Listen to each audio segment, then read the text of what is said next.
Hello, welcome everybody to our fourth day of STL Startup Week. Hope you have been enjoying the week. Raise your hand if you already participated in one of our panels or sessions before. Oh, okay, great.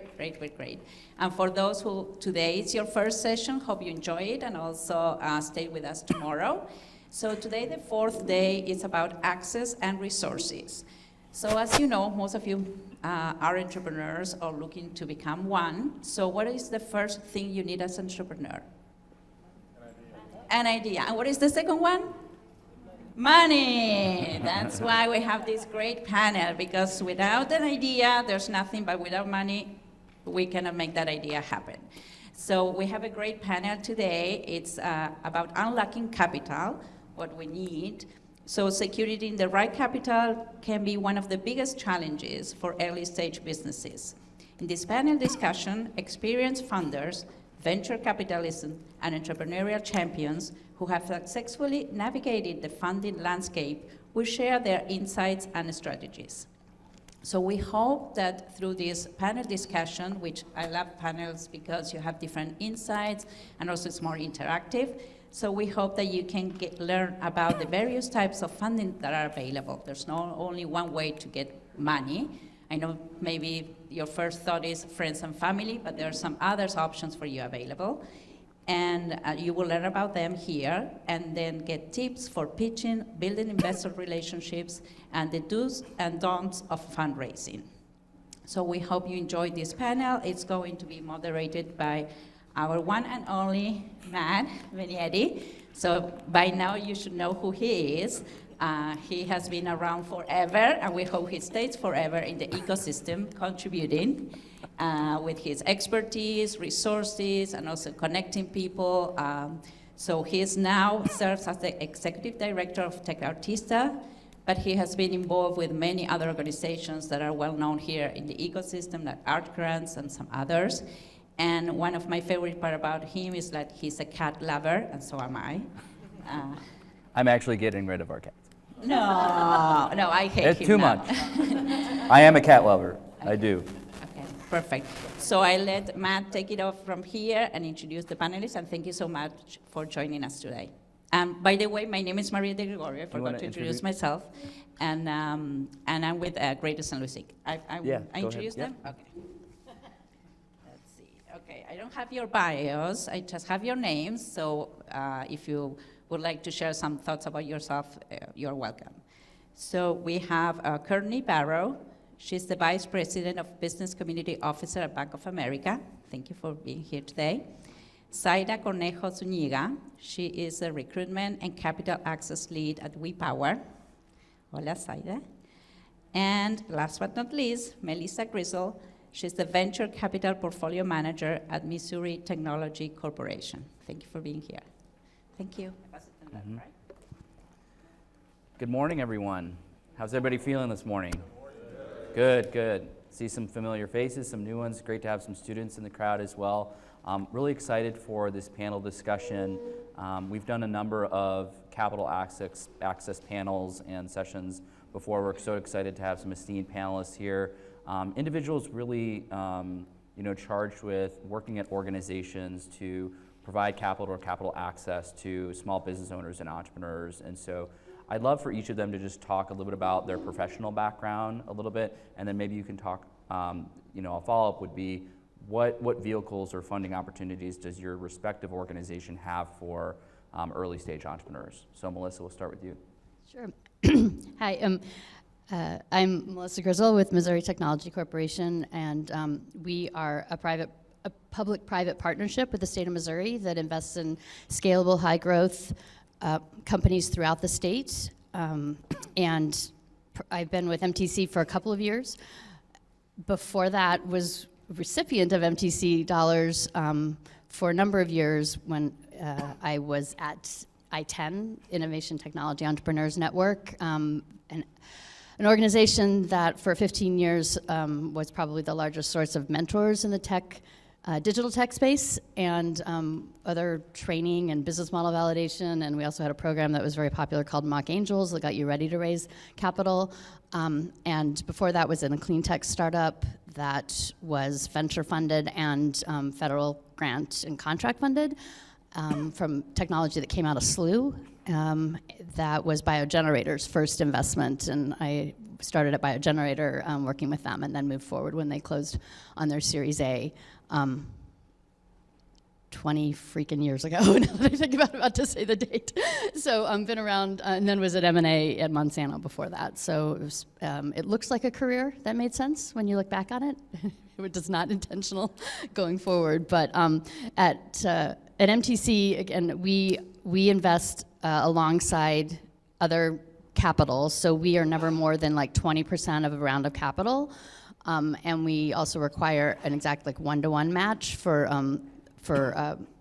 people that, because we are industry agnostic, we really rely on our co-investors for that industry due diligence. We do a lot of deep dive on the corporate and other side of due diligence, so we can provide a lot of confidence if you're raising really early capital from angels that might not have that the ability or the resources to do the due diligence. But we are always invest alongside others because we're not going to be a lead in a round.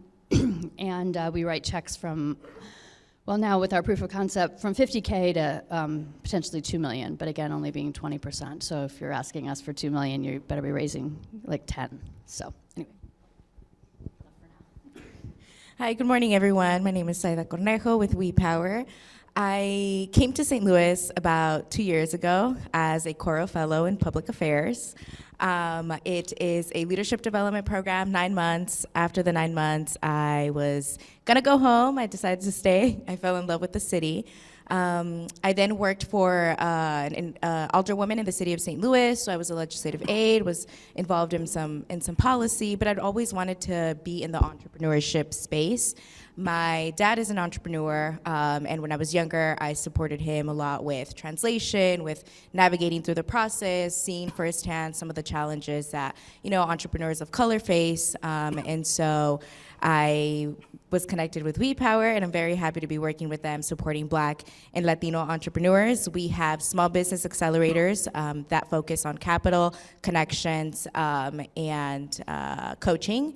So folks receive a $5,000 grant at the end of the program, and we also have capital opportunities, such as WePower Capital, a loan investment fund that is revenue-based model, and a partnership with Kiva, which is a crowd lending platform that provides loans ranging from $1,000 to $15,000, zero interest, mainly for underrepresented communities.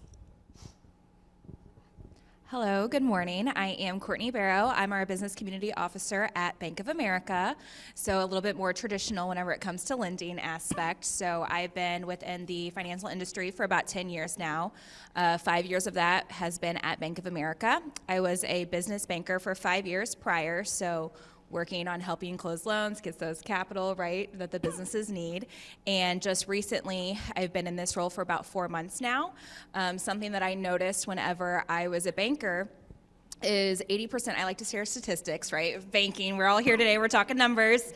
80% of our clients are gonna want capital at Bank of America. We have a small business owners report, and that's where this data comes from. And we're gonna lend to about 20% of them. And while that's great, but there's a gap, right? So that 20% fits within the risk framework of the bank, the criteria, and that's very similar for a lot of big banks. But what's going on, right, in that 60%? So that's where I get to have fun now, right? And we get to provide resources, education, and other ways for access to capital. So whenever you think of a big bank, you might think of just traditionally coming to us, right? And we would supply that loan for you. But we work with partners to make sure if Bank of America is the best, awesome, great. Otherwise, we can help you get other alternatives for traditional funding on that as well. Great. Thanks for sharing your professional backgrounds, a little bit about some of the vehicles and programs each of your organization has to offer. Talk to us a little bit about, and this is for all three of you, we have a number of folks in the crowd who may have an idea. Some of them may have developed a minimum viable product. And to Maria's point earlier, now what? They're looking for funding. They're looking either for software company, maybe it's retail or consumer goods. What advice do you give to founders just starting out on their fundraising journey? Do you guys want to go first? Do you want to go? Do your research. Every single day I get an email from someone who can't even find Missouri on a map asking for money because they are too lazy to click on a website and read what the heck we invest in. And that is not a way to start a relationship with anybody that you want something from. First of all, look for opportunities to build relationships long before you have an ask. But do your research, understand what is appropriate for funding your business, at what level, and then who within that kind of capital aligns with what you're doing. And if you have questions, if the website isn't enough, if the research you're doing isn't enough, then obviously use the contacts on that website to ask intelligent questions. I was on your website, this confused me. What is, I notice, I would love to know when your next info session is. Like, we have quarterly info sessions, come and find out. That stuff's on our website. I am, as a portfolio manager, overlook 80 companies, and Julia Campbell, my colleague, is recruiting on the front of the funnel, and we get 30 to 40 applicants a quarter, and we'll fund like 5 of them. And so are going to be much more likely to build a relationship and help if you come to us saying, we respect your time, we've done our research, we know we just have some questions. So that would be my biggest thing, is like, no, don't make us care more than you do about the right path to capital for you. Do your research and come with intelligent questions. I just want to piggyback on that building relationships is important. Research as well to non-traditional forms of funding and financing. So there's local organizations that have specific grants, right, that are doing things maybe a little different, that aren't as traditional, or that have partnerships with other organizations, or that have relationships with some of these banking institutions that maybe do programs, specific programs for underrepresented groups, or their underwriting is a little different, so that, if your credit score is less than 650, you still have consideration within their process. So research with other forms. There's foundations too that have grants, so it's not just always your traditional type of funding. Yeah, and something that I wanted to add is something I ask a lot. If you're going to somebody for money, ask yourself the question first, would you give yourself money? Right? So, yeah, you may think, big banks, venture capital, all these other avenues, it might be great access, right? Free money, I'm going to do this, but one, would you give yourself money? Are you truly prepared? Have we sat down? Have we built a business plan? Have we looked at cash flow? Have we looked at projections?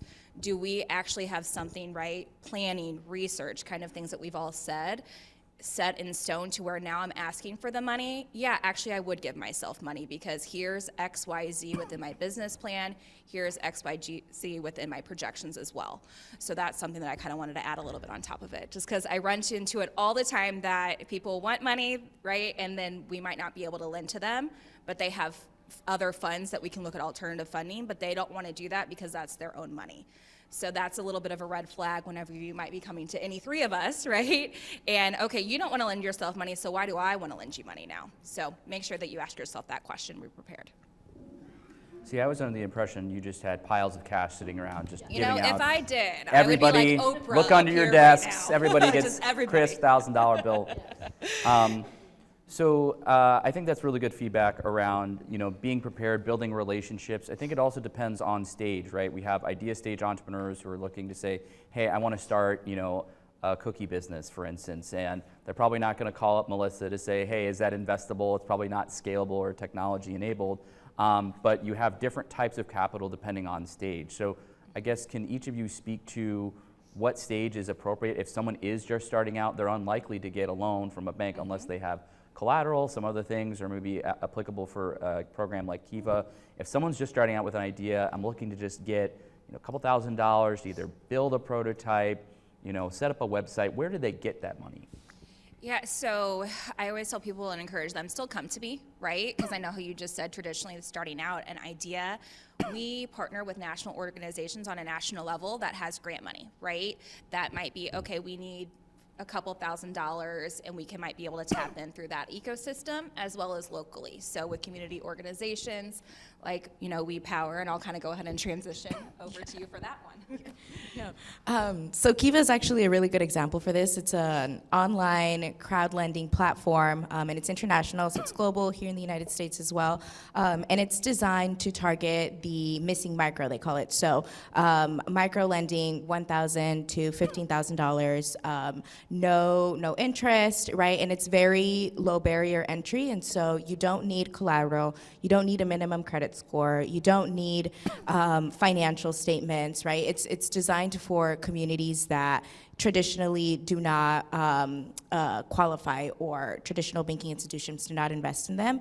And so for folks that are just starting out in their journey, or you're wanting to build your credit history and that credibility, or are just looking for a little bit more of cash flow for your operations, right? Whether that be buying material, equipment, payroll, sales and marketing, or supporting with your product. So it's a good avenue. It is funding, crowdfunding. So I think to folks that may be a little intimidating sometimes, but you leverage Kiva's national platform and international platform as well. So more than 2 million funders are pulling together to lend to an individual so that you can reach your goal.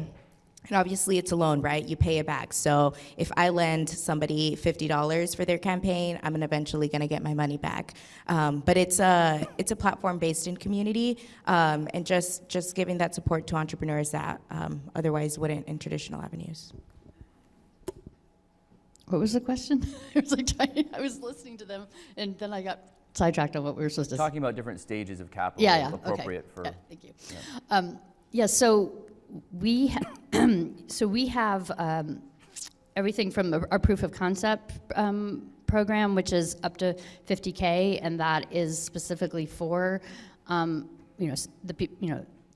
build an MVP, to test out. Is there something there? Is there a path forward? And it can actually be matched with non-dilutive funding, so Arch Grant, SBIR, things like that. Whereas our Idea Fund, the Tech Launch, Seed, and Venture Capital, those sub-programs underneath Idea Fund have to be matched with equity funding.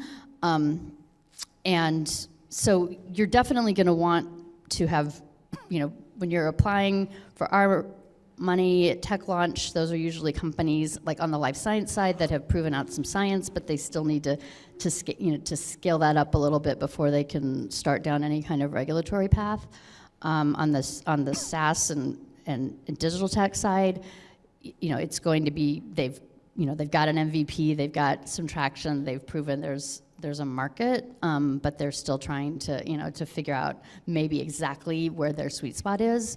When you're applying for our 500K checks, you need traction,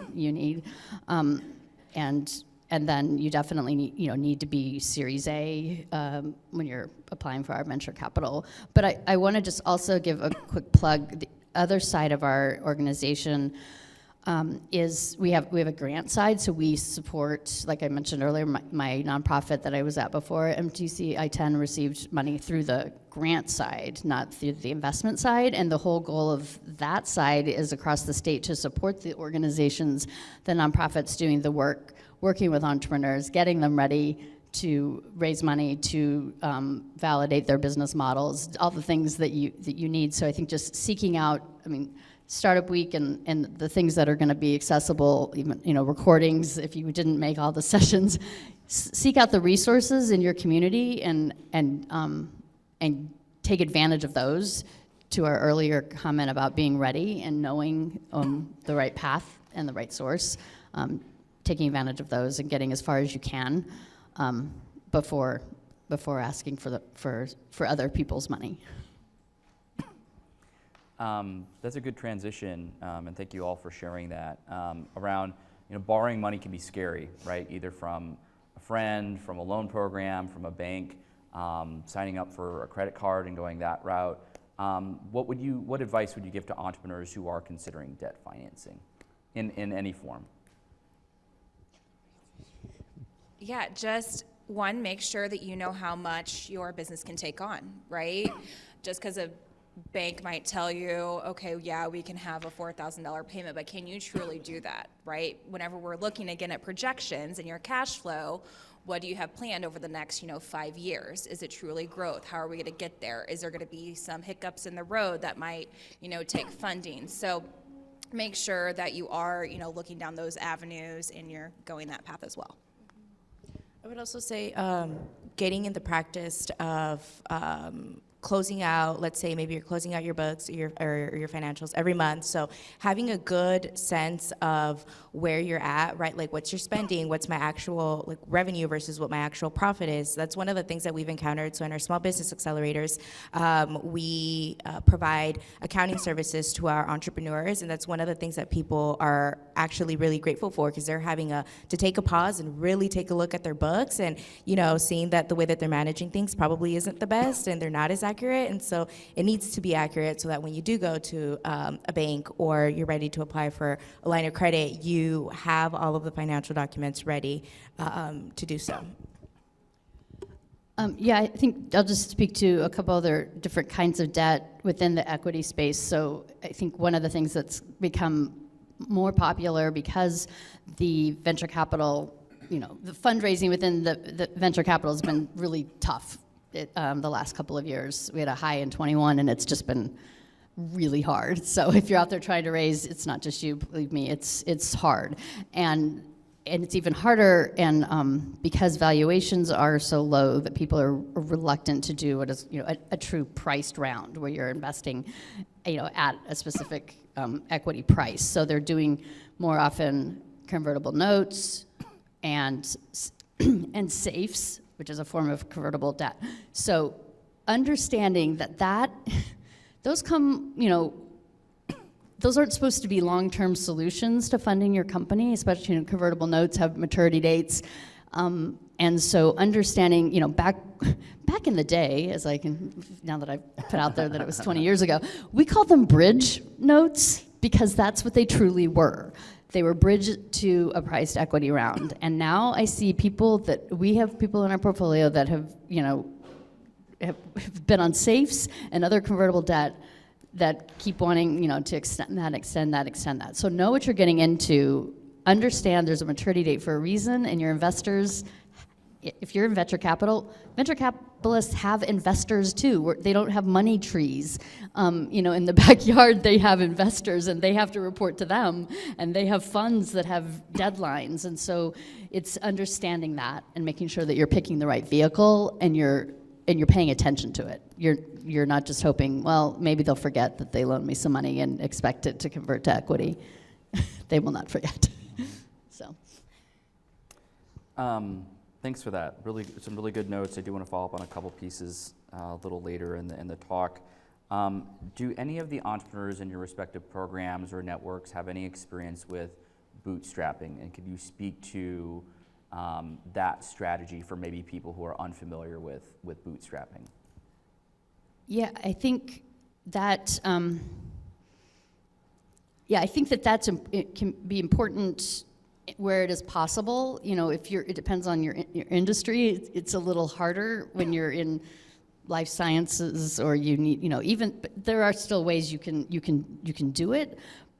But I think it's just, I don't know, understanding that investors are going to want to know, to the point that you brought up earlier, that you are invested. You're not just I have this fabulous idea, please give me money. That you have put your blood, sweat, and tears, that you really believe in what you're doing in a concrete, tangible way, while still being,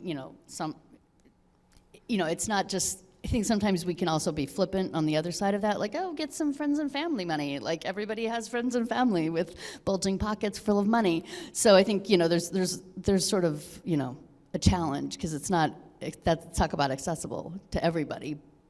But to the point that you are able to demonstrate your commitment to what you're doing, I think goes a long way when you're going and asking for other people too. I wouldn't say not a lot in our accelerator either. Well, while you have the mic, maybe you could speak to some of the, there are non-traditional routes for funding. We've talked a lot about traditional routes, I'm going to a bank or I have a credit card, but particularly the revenue-based loan fund. I think that's really unique for entrepreneurs. Can you describe just a little bit how that works and maybe an example of a company that has kind of used that route to grow? Yeah. So for instance, We Power Capital is a revenue-based model. So this means that rather than, you have your interest rate and you're paying a fixed amount every month, you're paying a percentage of your revenue every month. So a company comes to us and we provide loans ranging from $50,000 to $200,000. So let's say I want to borrow $50,000. You pay back an agreed upon amount between the two parties. So for us, it's 1.5 times the amount that you borrow. So that's what you're paying back, and you're paying it back over a span of, let's say, 4 to 5 years, and you pay back a percentage. So that percentage usually ranges from, let's say, 2 to 15%. So if I'm set at 12%, I'm paying back 12% of my revenue every month until I pay back the loan. And that can mean, maybe this month my revenue was $1,000. So I'm just paying back 12% of that 1,000, or it was 20,000. And so I pay back 12% of that. And this is a unique model in the sense that we share risk with our entrepreneurs. So we're getting our money when you're getting your money. We're growing as you're growing. So you're paying us back as you're able to. And I think for a lot of businesses, it's helpful because, if it's a slow month and you can't pay back the $5,000 loan that month, it's not affecting your credit, right? It's not a detriment to your business either. You're not going into a sinking hole. And we don't ask for credit score or collateral, so it's mainly just projections that you're showing a growth trajectory and that you're invested in We Power's mission and values as a business that wants to support Black and Latino people in the region, a business that wants to create livable wage jobs for St. Louisans, and you're invested in some of our civic work, right? Being not just an entrepreneur that's invested in their business, but invested in the whole community and the work that we're doing as an organization to improve the economic justice for all. A couple follow-ups on that. What Melissa, you'd already talked about, the last couple of years, particularly in the venture space, it's challenging for entrepreneurs out there, depending on industry. But for all of you, just what sort of trends are you seeing? Are you optimistic from a fundraising perspective for some of the founders in your networks? Are entrepreneurs having to find different methods for going about in fundraising? What trends are you seeing, either positive, negative? Yeah, I think, every time that it gets tight to raise, then obviously all the things that we've suggested become even more paramount. Understanding it might be tight, but if you've really done your homework and you've honed in on this subset of venture capital providers that understand my business model, understand my niche, understand me as a founder, you might have to do a little bit more deep dive into that research and be even more prepared because, but I think it's, I think it's starting to open up in some areas.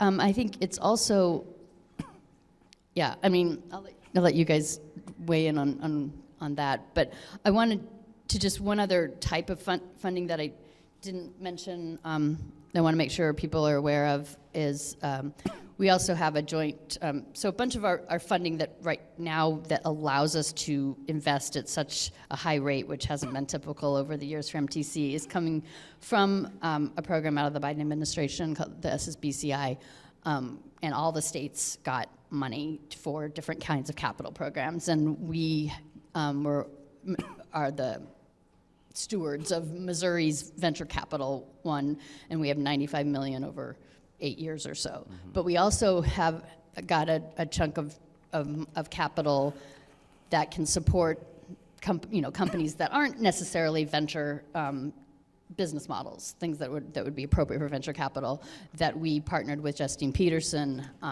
So it doesn't look any different than just applying to Justine Peterson, which is a CDFI it's a loan participation program, but it allowed them to have multiple more millions of dollars from the federal SSBCI dollars. So that just got launched a couple months ago. So if that is sometimes a more of a micro loan or a smaller amounts, and it's very appropriate for typical small business that may not be high growth, scalable, venture backable, but are still a vibrant part of our economy that have really great things that need to be supported. So I would check out what Justine Peterson offers through that program. But I'll let you guys speak to trends. My trends, right, if I was to speak on it, would be a little bit different. It'd be the interest rates, right? So the way that, right, you get a loan, you get an interest rate, you pay it back, depending on the terms, right? Everybody is very familiar, I would assume, with how that works. That being said, how interest rates tie people, whenever I think of mortgage, right, what was just happening with mortgage, how it skyrocketed really fast, people assumed that correlated with the business loans, and that was not necessarily correct. So while a business loan, it's tied to prime. So that's what you want to look at. Now, again, different banks, right, tied to different things, but prime is a big one. And if you were to want to go and get $100,000 and you're kind of want to know what your interest rate's going to be on that, you want to look at prime, and typically banks will do a little bit of a markup. Something else that I want to talk about when talking about rates too is there's a fixed rate and there's a variable rate. So while we did just see the Feds cut rates, right, which is great for people that are on a variable rate. So what that means is prime plus something. Again, I'm just using prime as an example. There's a couple other avenues too. But if you have a line of credit for that $100,000, or again, it's a variable rate loan, while last month you might have paid 7%, this month you're going to be paying 9%, right? That rate can vary. Now, whenever we're talking about cash flow projections, that's a big deal, right? Because those numbers are going to vary a little bit. But as far as trends with that, again, Feds just cut the rates. Our economists are hopeful that that's the trajectory that it's going to continue to go. But, you know, the government does what the government wants to do, as we all know. Yeah. Yep. I would just say non-traditional forms of financing, but also of evaluating a person in their business. So for example, Kiva does not look at your financials or your credit. Rather, they look at something that they call social underwriting. So they look at your social capital. What is the community? Do you have a network of folks that are supporting you and that are backing you up in your business? So I think going back to Courtney's point, if you're invested in your business, people invest in people as well. So showing that, you know, you have your story, being compelling in your story, showing your business story, right? Why did this start? Why is this a passion of yours? You know, showing an image of your products and what that looks like. And so people are interested in impact, right? So rather than a return on their investment, you know, I'm lending to this person because of the impact that they're having in their community. And I think that's something a little different than what's usually done. I want to talk a little bit about, you know, early on, a lot of you had given advice around, you know, doing your research. Each of your inboxes, I'm sure, is full of potential people that want money, that are just like, sure, give it out. There's a number of terminologies, right? So Melissa, you know, a number of acronyms that we're trying to better understand, and Series A, Series B can be overwhelming for entrepreneurs or entrepreneurs of color who don't know how to access these resources. So where do people find that information, or where can people sort of better educate and guide themselves maybe before talking to you, right? Because it's intimidating to say, hey, I don't want to screw it up. I don't want to blow my chance of, you know, coming to someone who might be writing a check, might be a financial partner.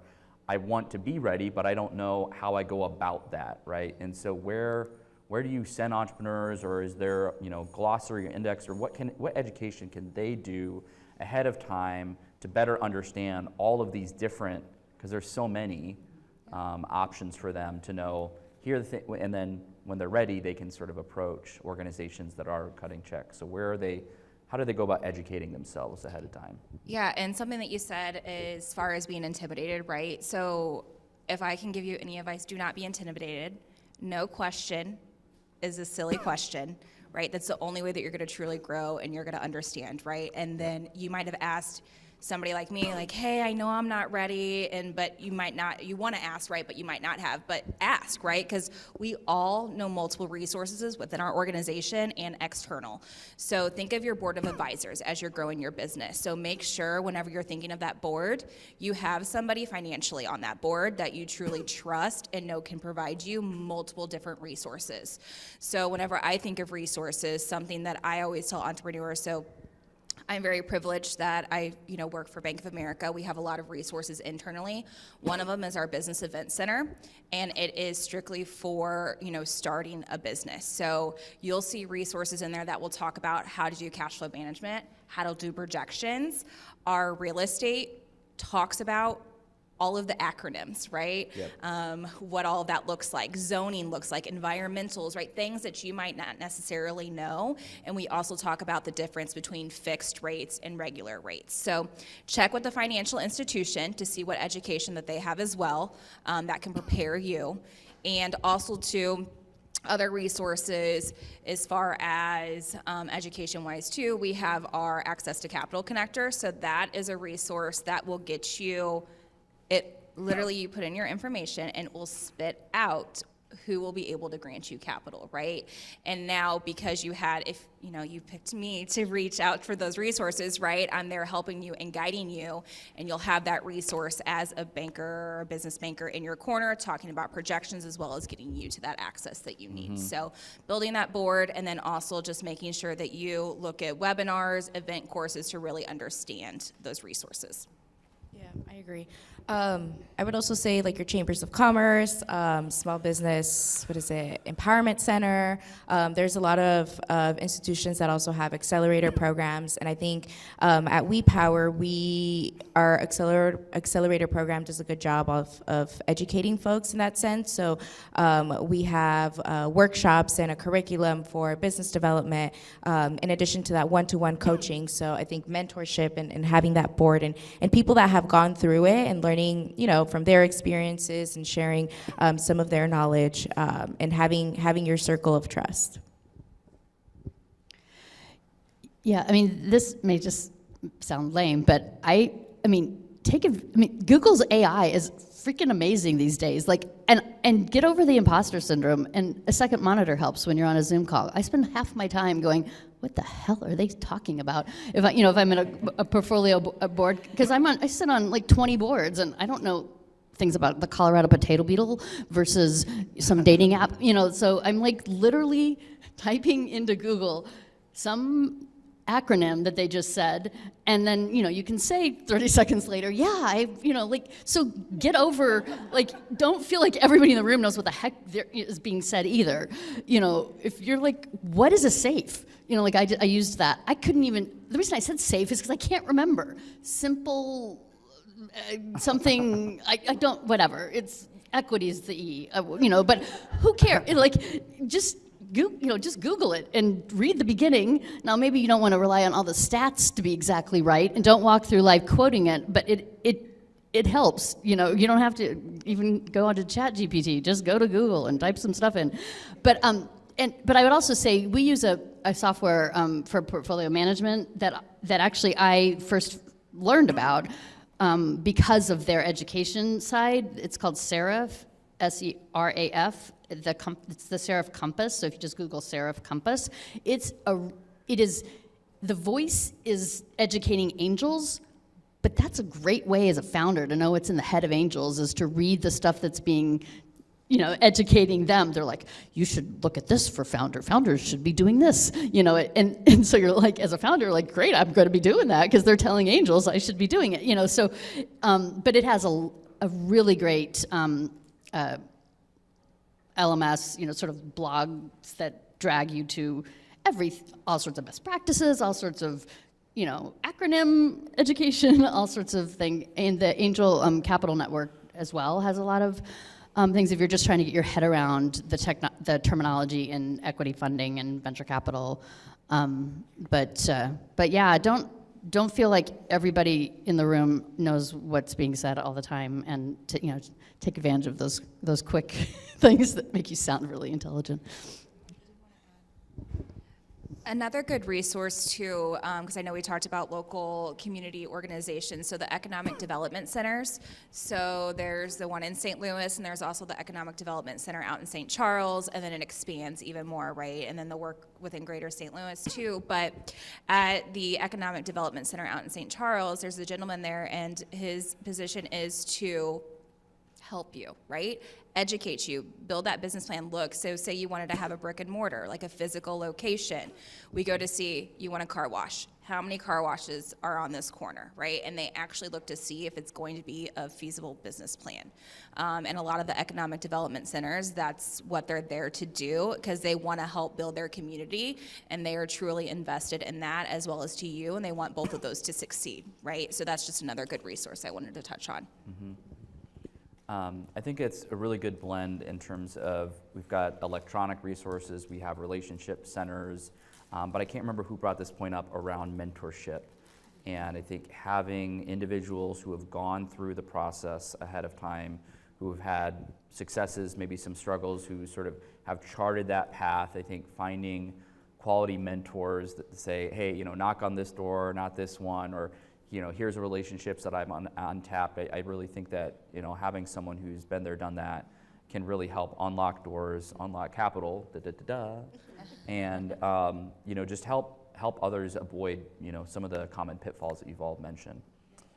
Let's talk about the fun topic of fundraising decks and PowerPoints. You probably have all seen all sorts of formats, all sorts of different types of, you know, people using alternative fonts and videos and things like that. But to me, it's, you know, less about the sort of presentation and more about the content and how people show up and sort of show themselves off. So whether it's a fundraising deck or collateral, what makes a good sort of leave behind?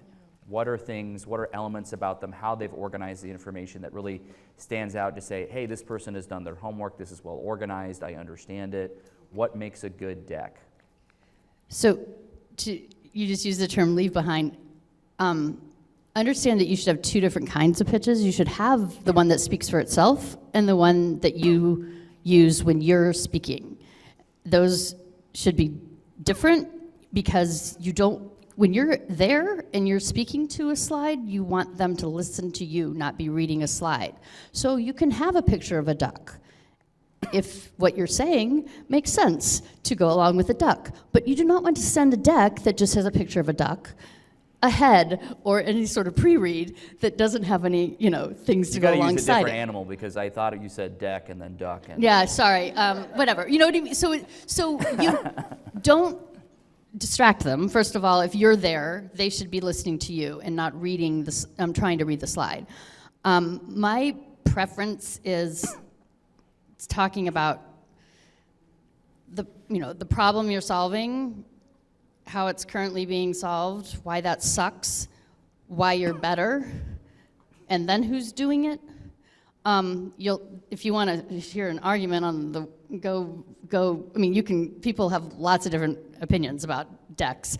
Team first, not team first. I'm a not team first person because I don't know what you're doing. Why should I care what your skills are? Tell me what you're doing and then be like, okay, we're solving it this way and this is how brilliant we are. And then I'm like, oh yeah, you're definitely brilliant for what you just told me, as opposed to like, I have to listen to you and your brilliance and I'm concerned because I get really codependent and I know you have 7 minutes and you just spent a minute and a half talking about how brilliant you are and I just want you to get to the problem and, and that sort of thing. So also understand that you can have an appendix in your slide deck if you're talking to it and get to the high points in the 7 minutes you're allotted. And then if they care about something, they're going to ask and you can pull it up and you can go back and you can talk to it. You don't have to, shove it all in there and then, not get through it. But I think just giving some thought to, having having the deck that lets you shine when you're there, and then having a deck that puts your best foot forward, and just don't use obnoxious colors and lots of tiny numbers. Get those zeros out of the financials. Like, don't even just that kind of thing. Comic Sans.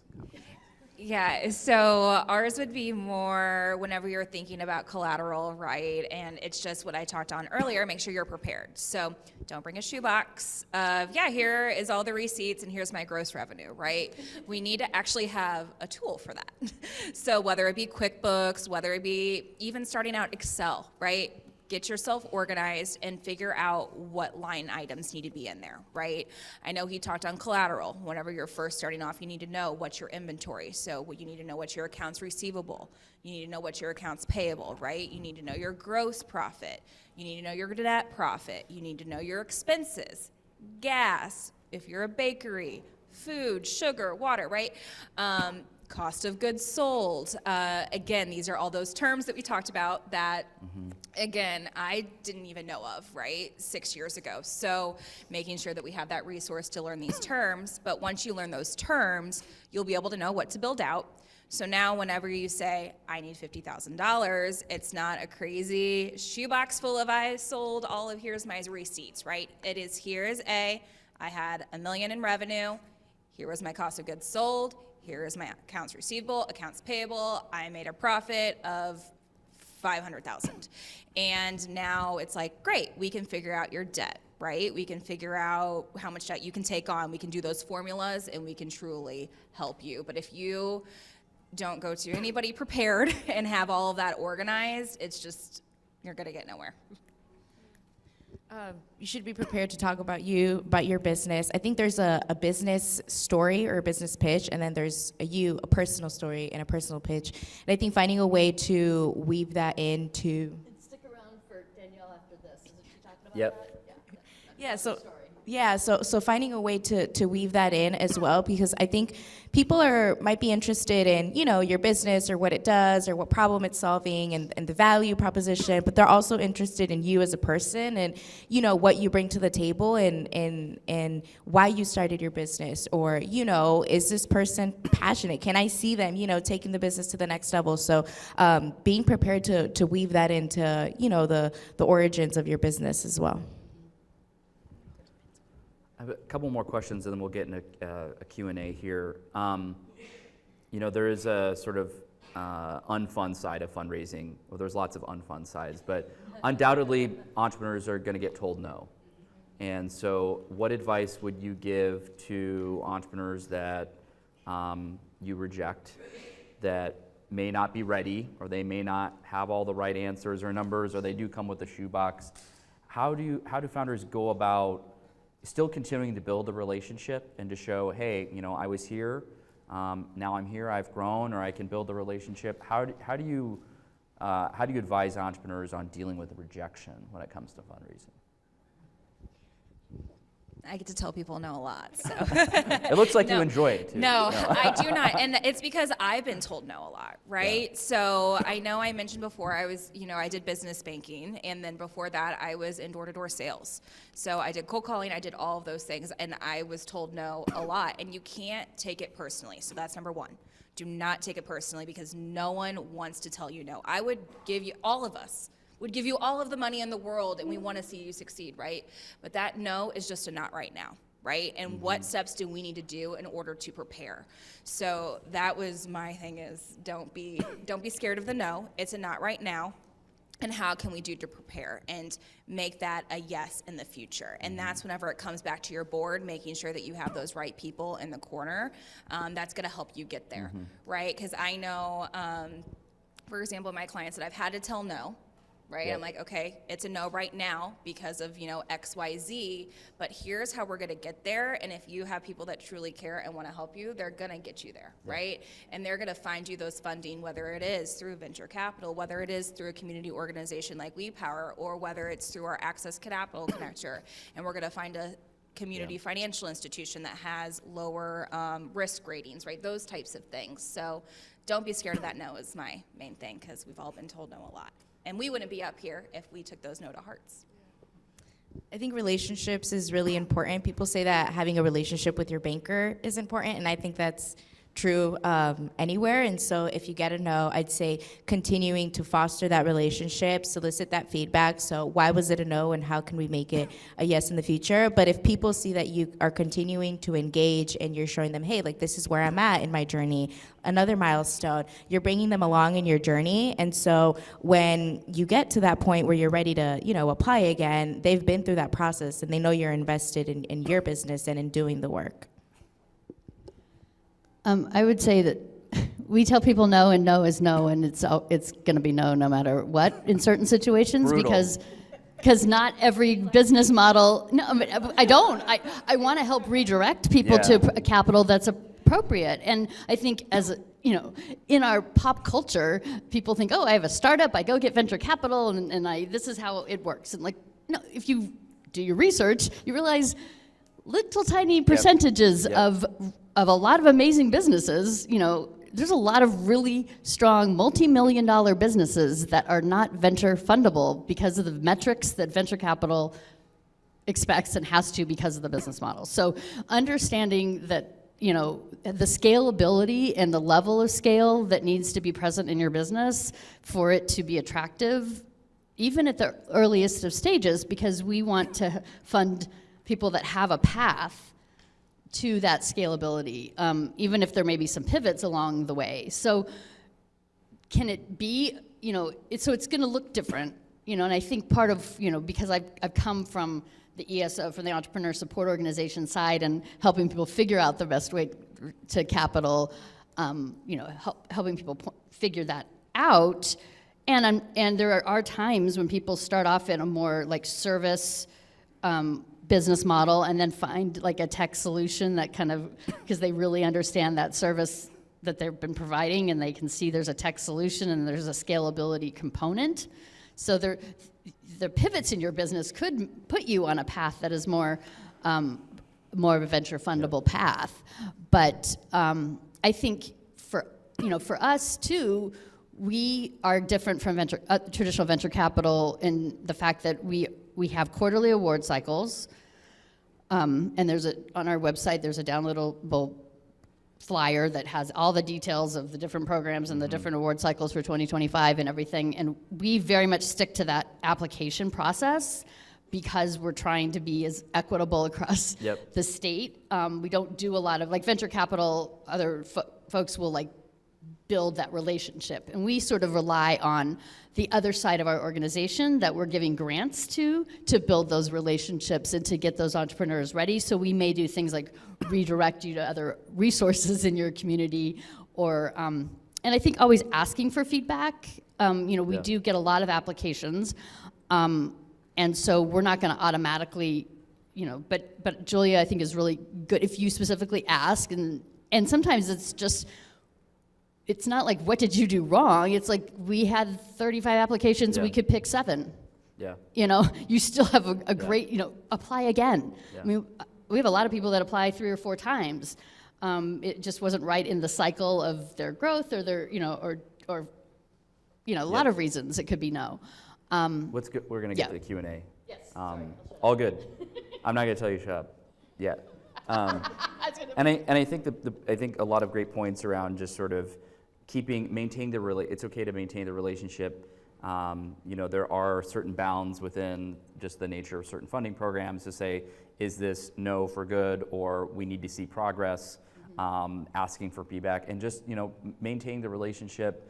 I think treating people's time with respect in terms of, if they say, I'm meeting you for coffee or something, showing up, following up. A lot of the entrepreneurs I've worked with, just show a lot of that professionalism and that grit to be like, oh, wow, you weren't ready, but 2 years down the road, look at where you are, and you kept me up to date with emails and all of that. Let's get into the Q&A portion, and we'll take some questions from the audience. Yes? So for the Q&A session, we will be sharing the mic with the panelists. So we ask that you please come up here and start a line. I was going to start doing my Phil Donahue as far as reference, talk about being old. Yeah. Hello, thank you all. That was a lot of useful information. So I have 2 quick questions. My first question is, do you all recommend taking the non-traditional route of maybe PayPal loans, Stripes and other platforms like that. Well, I don't know if Stripe does it, but I know PayPal and Shopify. They offer like funding. Obviously, it's easier, quicker, less resistant. And then my second question is, what do you recommend doing to navigate the landscape of if you have a business where there is a need for a market, you've proved the concept, but when you go to investors, they don't quite understand the need and what this is. Not saying that you're not doing a good job explaining it, but they just don't understand the field. Because in my business, within my first 2 years, I had people coming to me for franchising, but then when I went to lenders and loans, they're like, yeah, no, you're not ready. So what advice would you give to navigate those challenges? My first question is, have you sat down, kind of like what she said, have you asked them why? So have you sat down and asked the why and really understood and sat with somebody and said, here's where we're at and here's where you need to be? So that would be my first question. And if you have, take what they've done and maybe pull in another financial person as well. Say, this is what I've learned over here. What can you teach me? What can you educate me on? So then now I can make it XYZ better. Also, too, whenever you spoke about the loans through Stripe and Shopify, I would look at the terms, I would look at the interest rate, and I would see where they're at on that. And see what it's, because I'm not 100, it's not my product, so I can't speak to it and how it works, but if it's is it truly an unsecured line, or does it take a percentage now? Is it being tied into your merchant processing as well? So make sure that you really look at those terms and then compare them with something else that might be out there. So if you have been in business, it sounds like it's been over a few years. So if you have 13 years, yeah. So if you've been in business for 13 years, like, let's sit down, let's chat, and let's figure out a good place to go with this, because there might be other alternatives that might have better rates, longer terms. And I know she talked about some of those loans are like $5,000, $6,000. That also might be somewhere else to dive into as well. So yeah, hopefully that answered. And then was there the other portion? Did I answer the other portion of the question? Okay, cool. Good morning. I am interested in your thoughts about service providers. There seems to be a gap in, funding for service providers, even though the service may be scalable. You are a service provider. So, okay, got it. Yeah, no, whenever it comes the service providing industry, right, because it's hard because banks want collateral. I believe that you talked about that. So, right, if you don't have that collateral, now it is just that revenue, right? It's the business, it's the dollars, it's that organization that we talked about that would be backing it. So with that, I can think of a few alternative funding ways that I know that specifically work within that service provider industry. So, and I know that she mentioned that Google AI. So it's really finding those organizations by searching, is where I was going with that. So searching service provider and alternative funding. Might be, it'll pop up some ways with that. Have you already have done that, I'm assuming? Okay. Have you branched into looking through, have you ever, not to plug, you just launched last month. Okay, so there's some organizations for women too that provide grit. If you want a one-off and I can tell you about it, I would say it now, but I'm gonna mispronounce the name. So I call it Garmin. That is not the name by any means, which is why. So again, being vulnerable, right, and knowing. But I have an organization that I know that helps service providers, and we can get that out, yeah, for a one-off.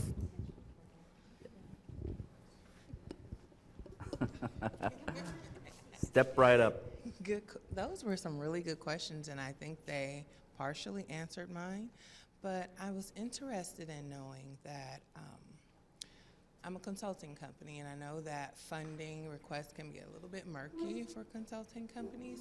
So I wanted to know if either of your organizations specifically had, that mic just went up, specifically have programs where you could identify what your growth capability is and how to build like a roadmap for becoming fundable as a startup consulting company.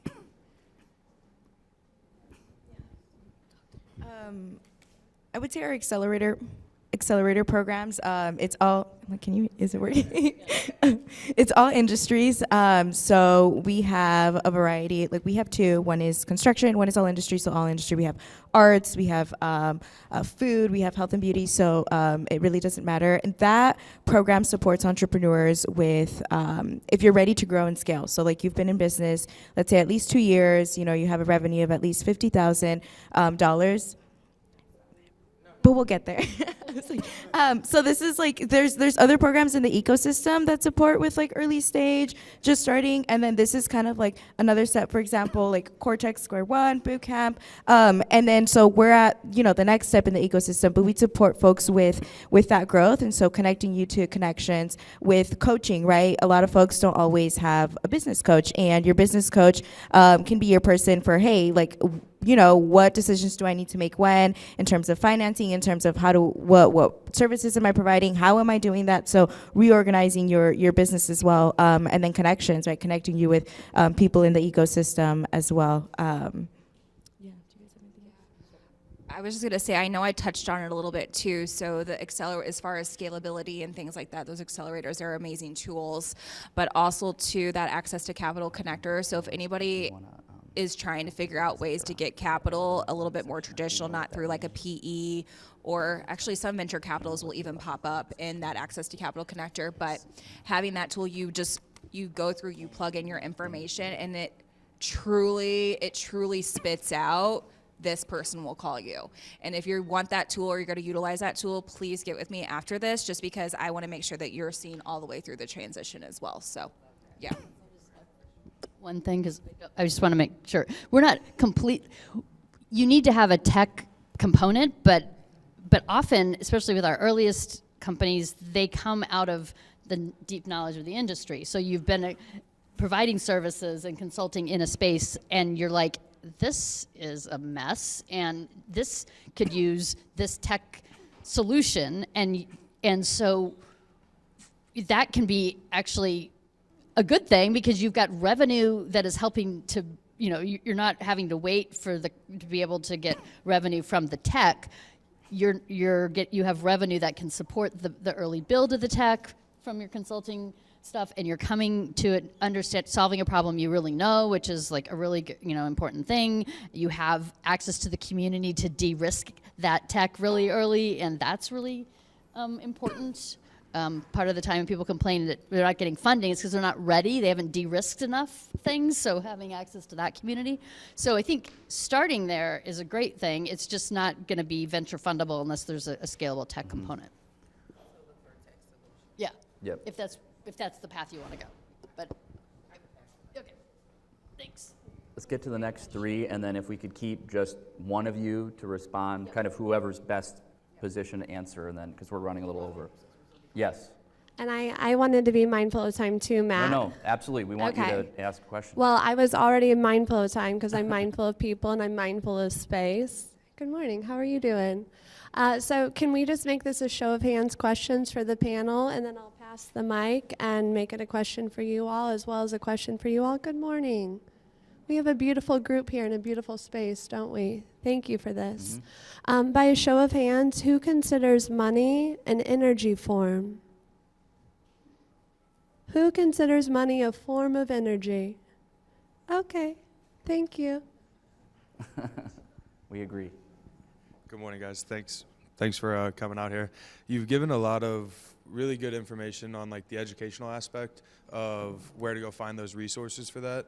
I guess my big question was, do you have any specific resources and or websites, whatever it may be, for potential grants, you know, searching for the grant market and, you know, what pertains specifically to your business?